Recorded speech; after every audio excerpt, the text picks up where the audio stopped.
आपने जो डेडिकेशन आपका जो था उसमें आपने अपनी जो सोशल लाइफ है उसको आपने एकदम छोड़ दिया, न दोस्तों के साथ, न किसी रिश्तेदारी में, न फैमिली लाइफ। आपने डेडिकेशंस के साथ आपने तैयारी की और आपने सोचा कि मैं अब इस एग्ज़ाम को तोड़ दूंगा या फोड़ दूंगा। और जिस तैयारी के साथ गए और आपने एग्जामिनेशन हॉल में जब पेपर देखा तो आपको पेपर देखने के बाद एक चीज़ ये समझ में आई होगी कि आपको एक झटका लगा होगा। क्योंकि देखिए, जो सीनियर प्लेयर हैं उनको पहले से मालूम है कि यूपीएससी कुछ नया नया करता रहता है, लेकिन जो नए स्टूडेंट्स होते हैं शायद कुछ चीज़ें अनुभव से सीखने को मिलती हैं। तो पहला झटका तो तब लगता है जब आप जीएस का पेपर सबसे पहले देखते हैं सुबह। आप कुछ साल भर का जो करंट अफेयर्स है, जो बुकलेट्स है, वो सब पढ़ते हैं आप, लेकिन आपको एक क्वेश्चन आपके सामने आता है CL20, HMX, LLM 105, और उन्होंने पूछा कि कभी कभी इसमें मीडिया में बात की जाती है, इससे संबंध उन्होंने क्वेश्चन पूछा कि इनमें जो केमिकल जो सब्सटेंस होते हैं, रासायनिक पदार्थ होते हैं, उनकी सामान्य विशेषता क्या है, ऐसा करके एक प्रश्न उन्होंने पूछा था। तो आप सोचते होंगे यार मैंने करंट अफेयर्स तो पढ़ा था, पर ये चीज़ पे मैंने नोटिस नहीं किया, इस चीज़ पे मैंने ध्यान नहीं दिया। फिर आप सोचते हैं कि यार ये क्या था, मतलब ठीक है अगर आपने ये देखा होगा, समझा होगा तो ठीक है, लेकिन नज़रिया जनरली बच्चों का इस टाइप से नहीं होता है जिस प्रकार से प्रश्न पूछे गए हैं। आप इतिहास पढ़ते हैं, इतिहास में पहला क्वेश्चन, मतलब एक क्वेश्चन पूछा गया था कि पहला गंधर्व महाविद्यालय, फर्स्ट गंधर्व जो महाविद्यालय है, वो जो म्यूजिक के लिए जो ट्रेनिंग स्कूल है वो कहाँ पर है, ये उन्होंने क्वेश्चन पूछा था। अब देखिए ये फैक्चुअल क्वेश्चन है। अब लाहौर में ही खोला गया तो मतलब क्या आपने इस चीज़ को नोटिस किया है? नहीं किया होगा। देखिए नहीं किया होगा। यही द ब्यूटी ऑफ यूपीएससी, वो ये पूछता है जहाँ पे आप गौर नहीं करते हैं। तो कुछ क्वेश्चन आपको ऐसे मिले होंगे जो बहुत ही अनप्रिडिक्टेबल हैं, मतलब आपका दिमाग झन्ना गया होगा।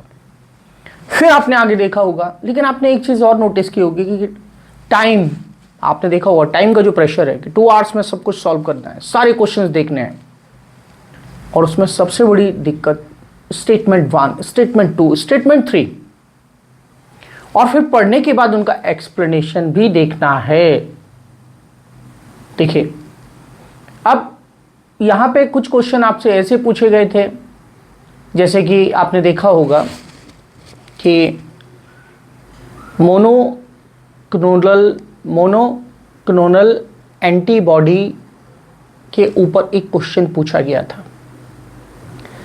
उसके बाद आप देखेंगे एक जो क्वेश्चन आपसे पूछा गया था वो क्वेश्चन वायरस के ऊपर क्वेश्चन पूछा गया था।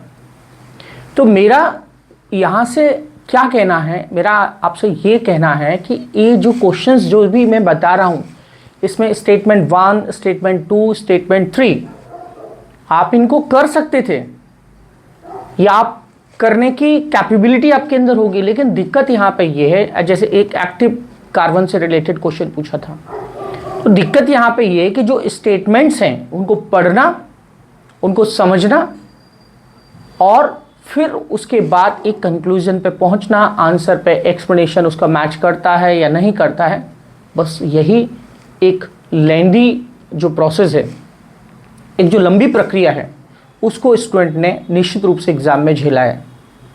कुछ क्वेश्चंस ऐसे थे जो अनप्रेडिक्टेबल थे, जो हम जिस तरीके से सोचते नहीं हैं, जिस तरीके से हम पढ़ते नहीं हैं, राइट, उस तरीके से प्रश्नों का पूछा जाना, प्रश्नों का बड़ा होना। और यूपीएससी में देखिए 2 चीज़ें होती हैं, एक नॉलेज, ज्ञान, और एक नॉलेज को प्रोसेस करना, कि आप उस नॉलेज को प्रोसेस कैसे करते हैं, उसके इधर उधर की चीज़ें आप कैसे देखते हैं और कौन सा मेन पॉइंट आप नोट करते हैं। ठीक है, तो अब जैसे गांधी जी के ऊपर क्वेश्चन पूछा गया था, ये एक नोट करने वाली बात है। अब जैसे सीमेंट इंडस्ट्री के इमिशन की बात की गई थी, ये एक ऑब्जर्वेशन वाली बात है कि आप किसी चीज़ का ऑब्जर्वेशन कैसे करते हैं। तो मुझे लगता है कि यूपीएससी एग्जामिनेशन नॉलेज के साथ साथ एक ऑब्जर्वेशन और एक एनालिसिस का ही प्रोसेस है कि अगर आप ब्यूरोक्रेसी में जाएंगे भी तो भी चीज़ों को देखना और देखने के बाद उनको समझना और मेन पॉइंट समझना और उसका एनालिसिस करना, उसके इधर उधर के जो एक रिलेवेंट डायमेंशन है उनको समझना। मुझे लगता है यूपीएससी इस चीज़ को चाहता है। आपके पास क्या हथियार हैं, आप किन हथियारों से यूपीएससी की लड़ाई कर रहे थे। यूपीएससी की लड़ाई कर रहे थे आप एनसीईआरटी, स्टैंडर्ड बुक्स, एमसीक्यूज और टेस्ट पेपर।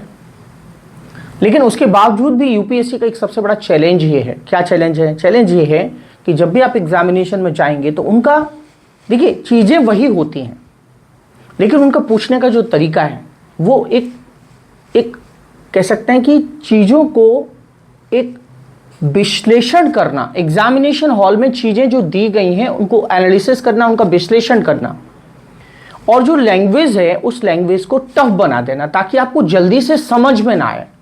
बस यही एक यूपीएससी का ट्रैप है कि चीज़ों को अगर आप जानते भी हैं लेकिन आप चीज़ों को, क्वेश्चंस को ठीक से अंडरस्टैंड नहीं कर पा रहे हैं तो आधा प्रॉब्लम तो आपका वही हो जाएगा।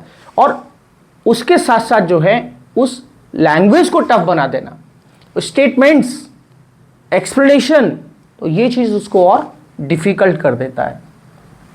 तो इसीलिए यूपीएससी का एग्जामिनेशन जो है वो टफ हो जाता है। और एक चीज़ मैं आपको और बताना चाहता हूँ कि हमारा जो परंपरागत तरीका है पढ़ने का, जैसे हम स्टैंडर्ड बुक्स, एनसीईआरटी ये सब पढ़ते हैं, ये ठीक है अपनी जगह, लेकिन इस नॉलेज के बेसिस पर आप यूपीएससी एग्जामिनेशन क्रैक नहीं कर सकते हैं।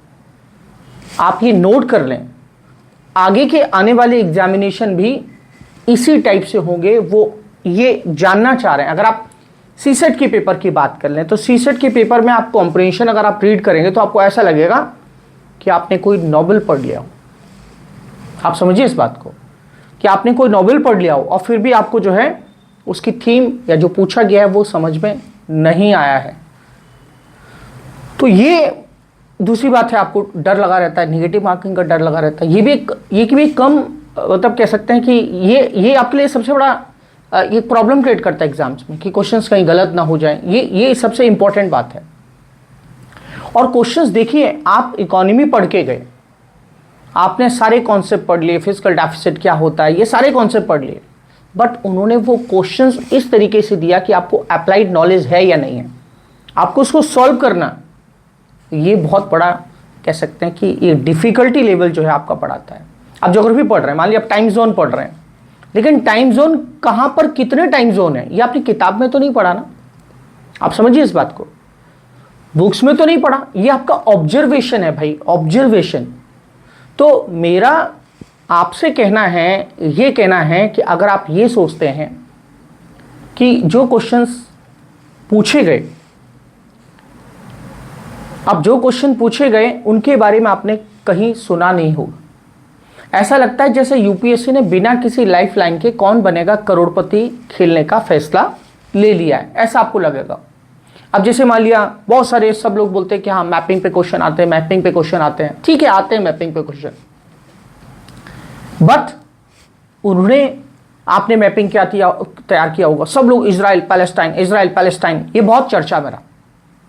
पहले मेडिटेरियन सी से क्वेश्चन पूछे जाते थे, इजराइल पैलेस्टाइन, उसके बाद रशिया यूक्रेन, राइट। लेकिन भाई उन्होंने तो कुछ अलग ही पूछ लिया, उन्होंने यूरोप से क्वेश्चन पूछ लिया कि बताइए, यूरोप के कुछ एरिया दे दिए और उनकी कंट्री दे दिए, मैचिंग कीजिए। आप सोचिए, आप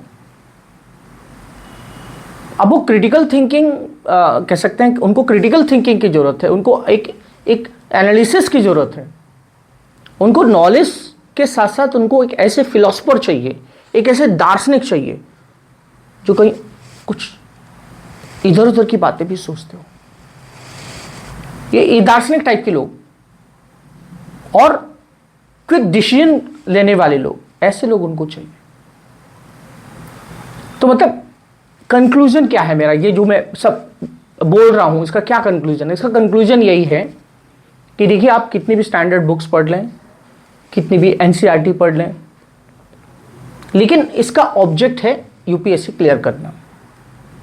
और ये क्लियर तभी हो सकता है जब हमारा पढ़ने का तरीका, आज सारे क्वेश्चंस इसी पे बेस्ड हैं, एक एनालिटिकल थिंकिंग पे बेस्ड है, एप्लीकेशन बेस्ड क्वेश्चन है।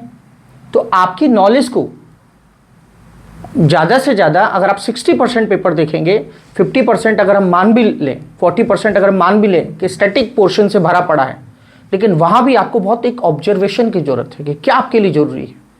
हर चीज़ बुक से नहीं पूछी जाती है, ये मान लें आप।